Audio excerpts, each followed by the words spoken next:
എൻ്റെ 12ാമത്തെ വയസ്സിലാണ് ഞാൻ ആദ്യമായിട്ട് ബീച്ച് കാണുന്നത്. അതും എറണാകുളത്തെ ചെറായി ബീച്ച് 7ാം ക്ലാസ്സിൽ വൺ ഡേ ട്രിപ്പ് പോയപ്പം. ചെന്നിറങ്ങിയത് ഒരു മുട്ടം വെയിലെത്തും. അതുകൊണ്ട് ബീച്ചിലേക്ക് നമുക്ക് കണ്ണു തുറന്ന് നോക്കാൻ പോലും പറ്റത്തില്ലായിരുന്നു. അതായിരുന്നു എൻ്റെ ആദ്യത്തെ ബീച്ച് എക്സ്പീരിയൻസ്. ഇപ്പോൾ കുറേ ബീച്ചിലൊക്കെ പോയിട്ടുണ്ട് കേട്ടോ.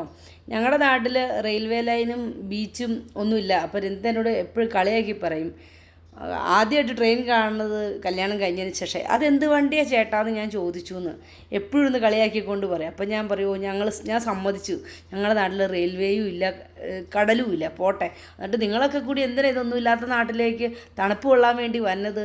നിനക്ക് ഏറ്റവും ഇഷ്ടപ്പെട്ട സ്ഥലം മൂന്നാറാലോ? രഞ്ജിത്തിന് ഏറ്റവും ഇഷ്ടപ്പെട്ട സ്ഥലവും എത്ര പോയാലും മടുക്കില്ലാത്ത സ്ഥലം മൂന്നാറാന്ന് എപ്പോഴും പറയും കേട്ടോ. അപ്പോൾ ഞാൻ ചോദിക്കും, പിന്നെ എന്തിനാണ് നിങ്ങളൊക്കെ മൂന്നാറിലേക്ക് പോകണേ? ബീച്ചും കെട്ടിപ്പിടിച്ച് അവിടെ ഇരുന്നാൽ പോരെ?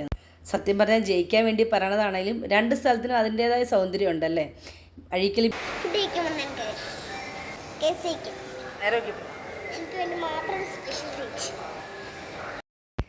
അതെ, ശിവാനി പറഞ്ഞ പോലെ തന്നെ ബീച്ചിൽ നിന്ന് ഞങ്ങൾ നേരെ പോയത് കരുനാഗപ്പള്ളി KFCയിലേക്കാണ്.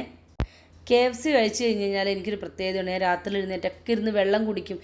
ഭയങ്കരമായിട്ട് തൊണ്ട വരണ്ടതായിട്ട് എനിക്ക് എപ്പോഴും ഫീൽ ചെയ്യും. പിന്നെ നമ്മൾ നേരെ പോയത് ചായത്തോണിയിലേക്കാണ്. അവിടെ പോയി ശിവാനി ഒരു മോമോസും കഴിച്ചു, ഞങ്ങളൊക്കെ ഒരു ഫ്രഷ് ലൈമും കഴിച്ചു. നല്ല ടേസ്റ്റ് ആയിരുന്നു മോമോസ്.